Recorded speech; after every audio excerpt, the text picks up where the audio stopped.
My name is Angela Carter. I am 47 years old, and I work as an accountant for a well-known company. My husband has almost never cheated on me, mostly because I love him deeply, and I fear that his weak heart would not survive the turmoil if I started indulging in infidelity. I've put on a little weight over the past few years, but to my surprise, it has only added to my charm. I am beautiful and rarely leave men indifferent. I certainly notice their lingering glances and find pleasure in it, although my husband is not thrilled with the attention I get from other men. Sometimes I think about how life might have turned out differently if I had accepted that attention sooner. But I remind myself that my marriage, despite the challenges, is built on a solid foundation of love. We have a daughter, Olivia, who is already married. However, her job is quite demanding, and she has to travel a lot. She and her husband don't have children yet, which means I'm not a grandmother yet. Olivia is incredibly dedicated to her career, and while I admire her determination, I wish she would slow down and focus more on her personal life. During one of her business trips abroad with her boss, which lasted 2 weeks, her husband Andrew temporarily moved in with us.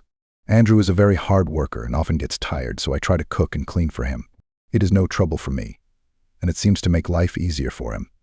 He often thanks me with a warm smile, and I can see how much he appreciates the care.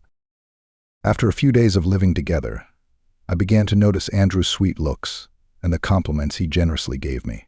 Daring to be bold, I started wearing robes that came down above the knee, subtly teasing him.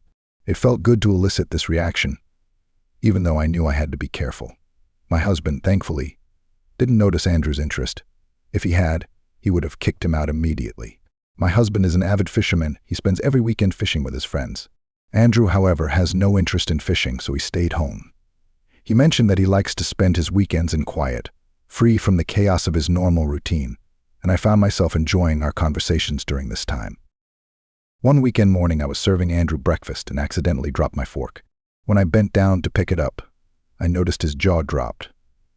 I pretended I hadn't noticed and calmly continued eating, but my heart was racing with excitement and guilt.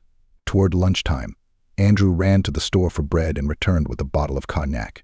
He joked that he hadn't had a proper drink at home for a long time and insisted that we drink it together. We sat down to eat, and he poured us both a glass of wine, saying it would improve our appetite. I rarely drink, so I quickly became intoxicated and noticed Andrew's greedy gaze fixed on me. There was a mixture of longing and indecision in his eyes, and I couldn't ignore the tension between us any longer. Something clicked, and I decided to confront him. "Come on, Andrew," I said, "pour me another." He happily filled our glasses, and we had a second drink each. Feeling relaxed, I let my guard down and said, "I see the way you look at me and compliment me every chance you get." Andrew froze, clearly not knowing how to respond. I didn't torture him for long and calmed him down by placing my palm on his knee and looking directly into his eyes.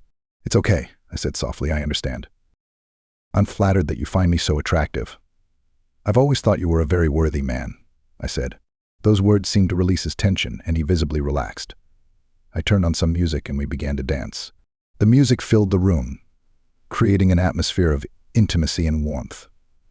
The first dance led to a kiss on the cheek, and soon we were in the bedroom, becoming best, not only friends. He fulfilled my every desire and I fulfilled his. Our friendship was both natural and interesting, and it added a zest to each of our moments. From that day on, our relationship grew into regular meetings. I am happy with Andrew and the secret bond we created. We have developed a mutual understanding, a rhythm to our stolen moments together. The most important thing is that we not be exposed. I learned to hide my emotions and make sure no one suspected anything. While my husband is on a fishing trip, Andrew will continue to visit me every weekend. These weekends have become a secret haven for us, a place where we can be ourselves without judgment or fear. Subscribe to the channel and let me know what you think in the comments. See you soon.